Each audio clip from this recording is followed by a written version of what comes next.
Poetry Center, bringing poetry to Paterson since 1980 at Passaic County Community College.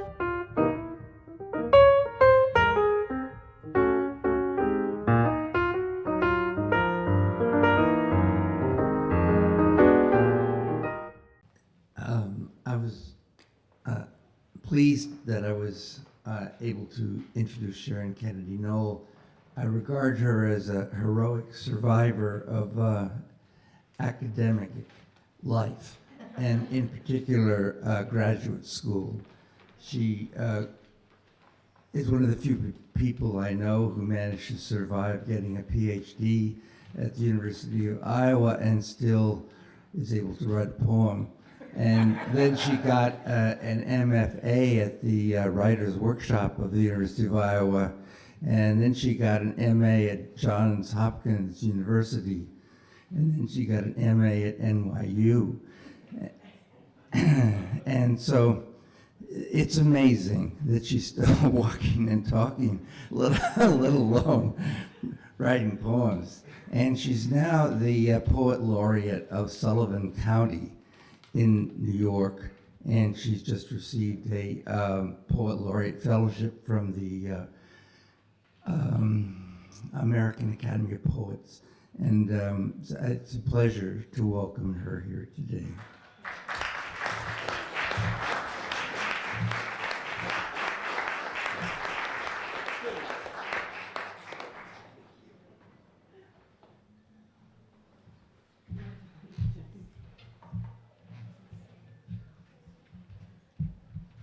Well, I don't know quite what to say to that introduction. Thank you. It's a pleasure to be here, and really an honor to learn more about Laura and to have this event in her memory. I think it's great. So I'm going to read you some poems from my manuscript, Not Waving, the lines from Stevie Smith's I'm Not Waving, I'm Drowning. Most of the poems in the book concern my oldest son. Better to say nothing. Can you hear me okay? Maybe a little lower, maybe a little, thanks. That's good, maybe a little higher. Okay. Thanks, Ken. 10-year-old you sealed your mouth shut with duct tape. Battleship gray. Strips enough to patch a corsair. You other eyes engaged with books and b-ball, miming Emmett Kelly's sad smile, and making layup after layup. The baby giggled, Grandma and I shrugged through our household drudgery. I avoiding your drawn eyes, lower lids yanked down into the bloodshot spaces. Then the doorbell.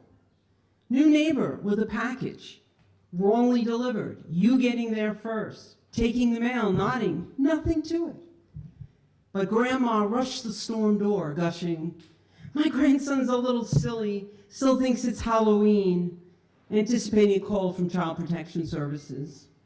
She and I'd howl about it long after, when it seemed no big deal, though it would take a day to scrub off your heavy beard of adhesives. We lived then in the lead house, so dubbed because of the toxic dust we breathed, when the landlord sanded down the shiplap. So many years of bad moves. But an improvement over the drive-by shooting house in West Balto and the roach coach in What Cheer, Iowa. We had little money in the bank. We had some love. But what did we know? What could we have said anyway? What?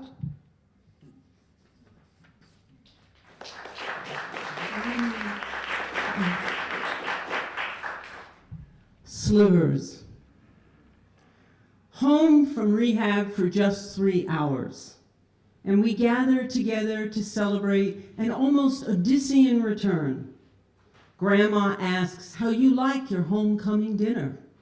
You say you don't at all, slurring enough to let me know something else is amiss. We later found the stolen vanilla extract bottles, about 3,000, enough to make about 3,000 cakes. but you deny everything. Climbing on the dining room table, stepping right through the lasagna, flattening the salad, belt in hand, slashing at us, brandishing against the chandelier's teardrops. I dimly hear the Waterford shatter, in tinkling intervals a glass shower. You, a little King Kong, as we keep begging with you to please get down. You eventually do with the chandelier, from which you had just tried to hang yourself.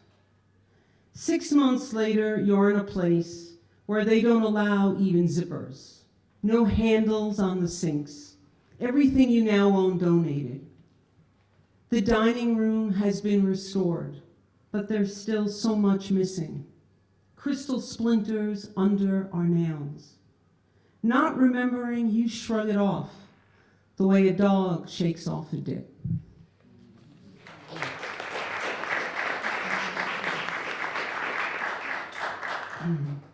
What else the grapefruit said. At the Primrose Gardens group home, the guys share smokes around the picnic table.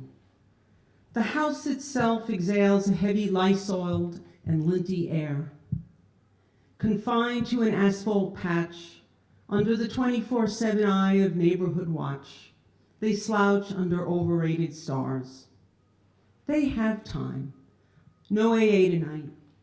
Under the driveway spotlight, they lean, listening for the fence dog's advice. Brandon swears, horror movies put me here, that and the drugs. Back, empty-handed from a ShopRite run, little James explains, the grapefruits were talking. Grocery voices again. They say, don't buy me. Never mind the ice pick in somebody's eye that sent him up. Inside, the house hums clean as the dryers tumble on cycle fluff. They're like 7 Snow Whites, worn out after another day of scrubbing, mopping, vacuuming, as if conscience could be cleared by a good once-over and a well-made bed.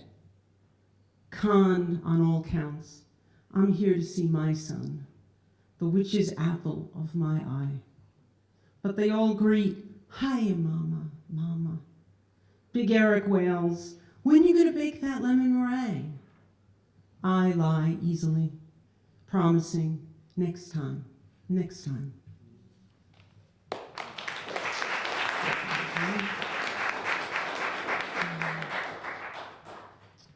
Return of the Woolly Mammoth. You rarely wore it, though you yourself chose the color, midnight blue, and knee-length cut. In derision, you named it the Woolly Mammoth, pointing to its Pleistocene proportions. Still, at each sign of snow, I nagged you to wear it. The last time I saw you, you confessed you'd have to give it away. Not one more winter, you swore. Yet when you chose it once more, were you thinking of me? Last of its species, the mammoth was hunted to extinction. In a different ice age, it took you down under the cold waters of the dam, and sure enough, kept you down. Sodden for a month, until you surfaced found. I like to think of you buttoned up, and until the last breath's beats, its boxy bulk somehow kept you unaware, insulated from creeping cold discovery.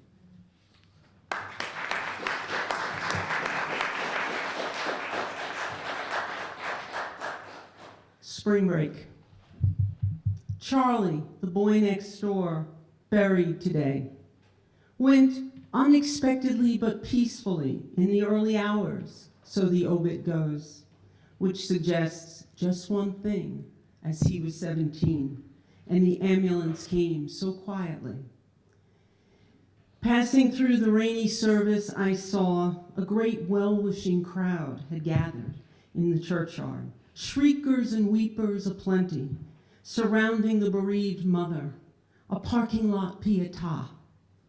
She looked up to proclaim, Charlie's filled his purpose here. others insisting he was eagerly looking forward to Williams that fall. That party tent will have to come down. From behind my curtains, a parade of cars and casseroles keeps coming up their driveway. Am I bitter that our oddball family had no such thing when our son had done the same? Not long after our disaster, smoke poured from their house. Gas oven about to blow. We danced on our porch, Romans eager for some amphitheater sport. When nothing happened, we felt downcast, bedeviled. Why were even the not-so-nice families spared while we hung black crepe on our Christmas wreath? In the green insult of the spring, none bloomed from the store-bought daffodil bouquet. Dried yellowed wisps, like pinched wasp wings, I kept them hovering in cloudy water, and after all was done, even smiled in their direction.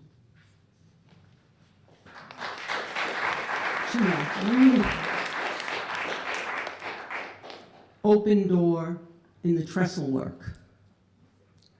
Sal only wants to lie on the tracks, as his 16-year-old daughter did. Always he speaks of her ending gently.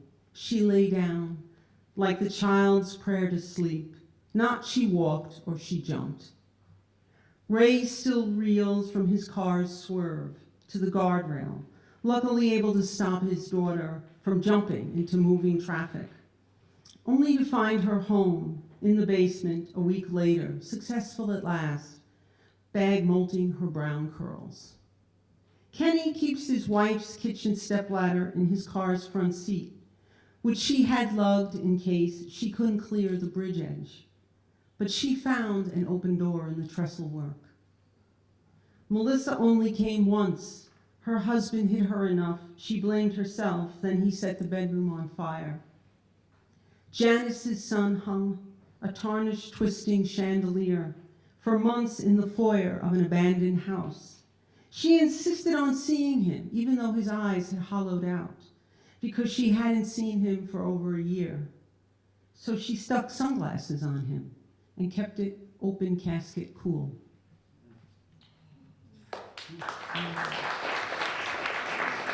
The last one. Impromptu. Listening to your brother Warren play another Chopin etude, Aeolian harp. And dear God, there you are. In jeans, old plaid shirt, at ease, beside him on the bench. Mild-mannered, encouraging him. Once so jealous he got the lessons you'd show us all. You two teaching yourself for Elise.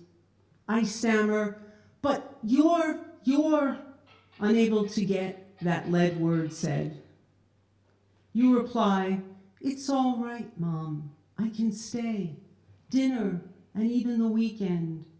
Leaving me so stupidly pleased. I can wake and stay pleased. Thank you.